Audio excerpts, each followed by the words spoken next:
आमदार जितेंद्र आव्हाड यांनी केलेल्या राजकीय दाव्यांमुळे राज्यात चर्चांना उधाण आले। राष्ट्रीय स्वयंसेवक संघाने भाजपला स्वबळावर लढण्याचा सल्ला दिल्याचं वक्तव्य आव्हाडांनी केलंय। इतकंच नव्हे तर कोण कोणाच्या तिकिटावर लढणार हे देखील आव्हाडांनी सांगितलेलं आहे। आणि आव्हाडांच्या या वक्तव्यावर महायुतीच्या नेत्यांनी नेमकी काय प्रतिक्रिया दिलेली आहे पाहूया त्याविषयीचा हा रिपोर्ट। उर्वरित लोकसभेचे महाराष्ट्रातले खासदार आहे हा प्रत्येक जण ह्या प्रयत्नात आहे की आपल्याला कमळ निशाणी मिळावे। भाजपचं काम हे बाहेर असलेले खासदारच करणार आहेत। आमदार जितेंद्र आव्हाड यांनी व्यक्त केलेला हा अंदाज सध्या चांगलाच गाजतोय।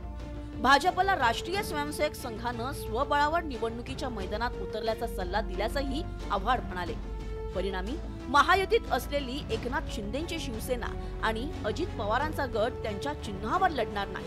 धनुष्यबाण आणि घड्याळ सोडून दोन्ही पक्षांना भाजपनं कमळ हाती घ्यावं लागणार असल्याचं मोठं वक्तव्य जितेंद्र आव्हाड यांनी केलंय। आता जितेंद्र आव्हाड देखील संघाच्या किंवा भाजपच्या जवळ आलेले आहेत की अंतर मी एकदम जवळ गेलोय, तुम्हाला माहित नाही, मी एकदम कोर गटात गेलोय त्यांच्या। उर्वरित लोकसभेचे महाराष्ट्रातले खासदार आहे हा प्रत्येक जण ह्या प्रयत्नात आहे की आपल्याला कमळ निशाणी मिळावी। भाजपचं काम हे बाहेर असलेले खासदारच करणार आहेत। जितेंद्र आव्हाड यांनी केलेल्या वक्तव्यामुळे महायुतीत सर्वच पक्ष कमळ चिन्हावर लढणार का असा प्रश्न उपस्थित झाला।